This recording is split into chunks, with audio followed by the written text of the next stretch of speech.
Los comanches fueron una vez el pueblo indígena más poderoso de América. Esta descripción no siempre fue así. Al principio, los comanches eran cazadores y recolectores nómadas que seguían a los animales de caza según las estaciones. En muchos aspectos, estaban rezagados en comparación con sus contemporáneos.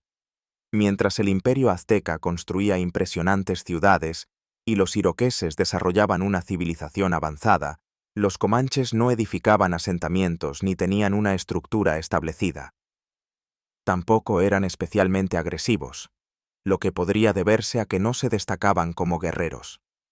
Sin embargo, todo cambió a finales del siglo XVII, cuando los comanches entraron en contacto con los caballos por primera vez. Los españoles habían introducido estos animales, pero la tribu indígena demostró una asombrosa capacidad para dominarlos y transformar esta habilidad en una formidable ventaja militar.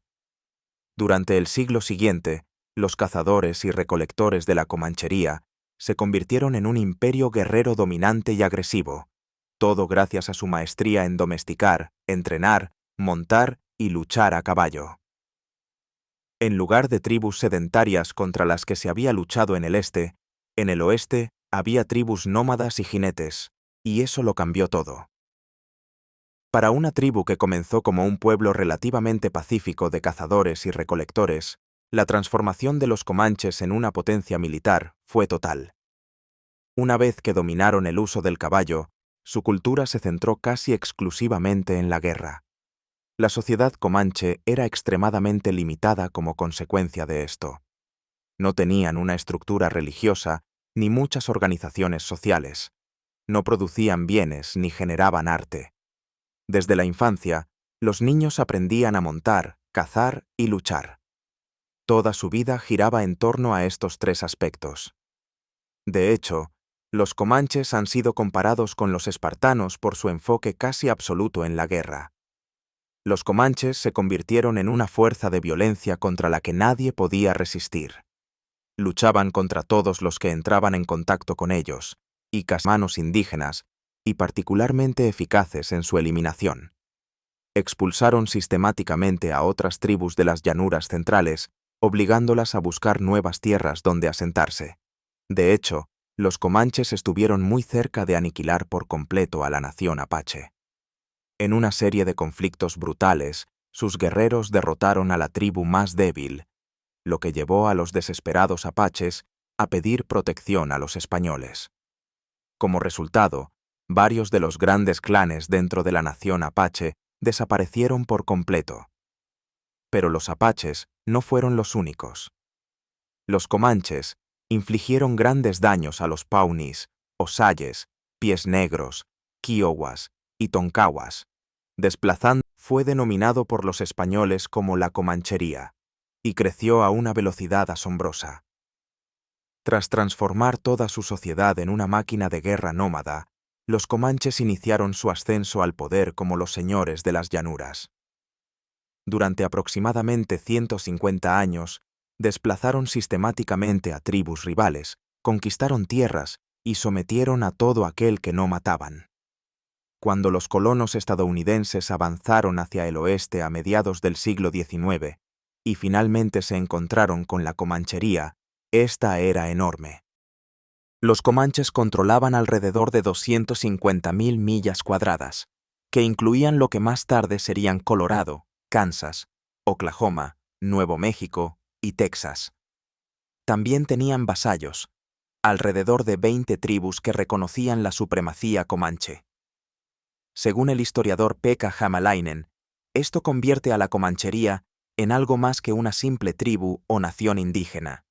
Los comanches habían construido un imperio.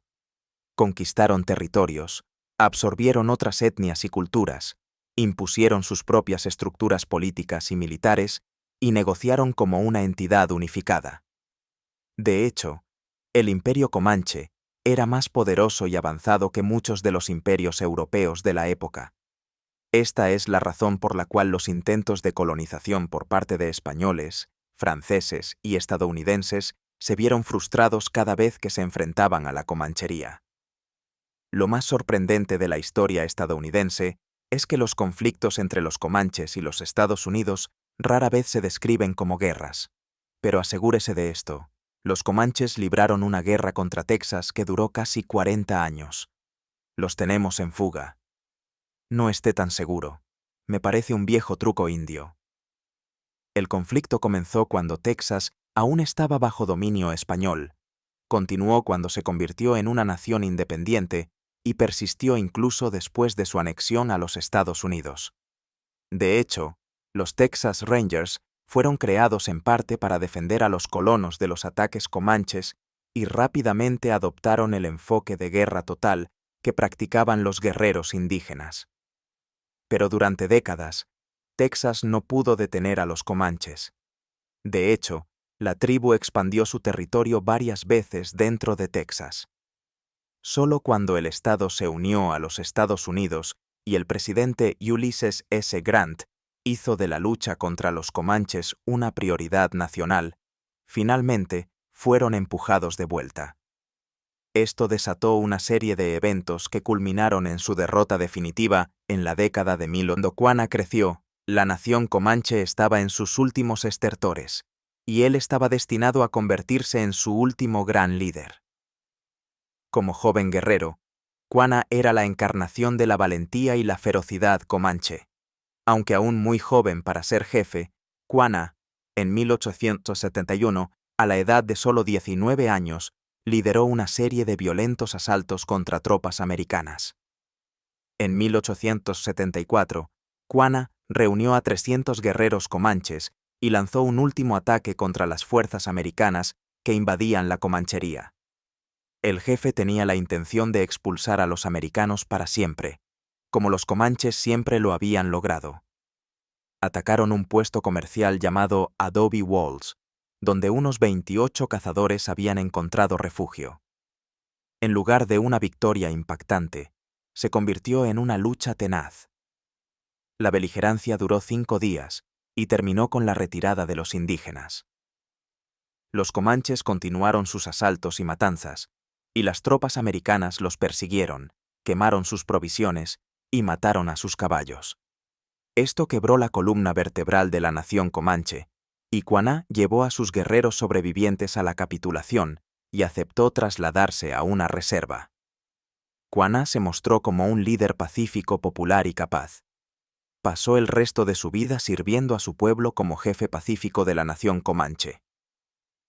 En los años 1870, los comanches estaban a punto de ser derrotados por la vez por todas. Pero había otro factor que actuaba: la enfermedad.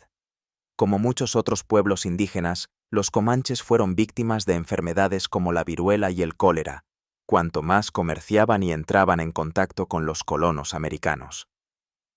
Como nunca habían experimentado estas epidemias antes, no tenían defensas contra ellas. 2 epidemias devastadoras, que azotaron al pueblo comanche en 1816 y 1849, dejaron profundas y duraderas consecuencias en la población. Estos brotes, que arrasaron la dinámica cultural y el tejido de la vida comanche. Las cicatrices que dejaron estas tragedias. Mira uno de nuestros videos más recientes aquí. Además, pronto llegarán muchos más videos de grunge sobre la historia de Suscríbete a nuestro canal de YouTube y haz clic en la campana para no perderte ni un solo episodio.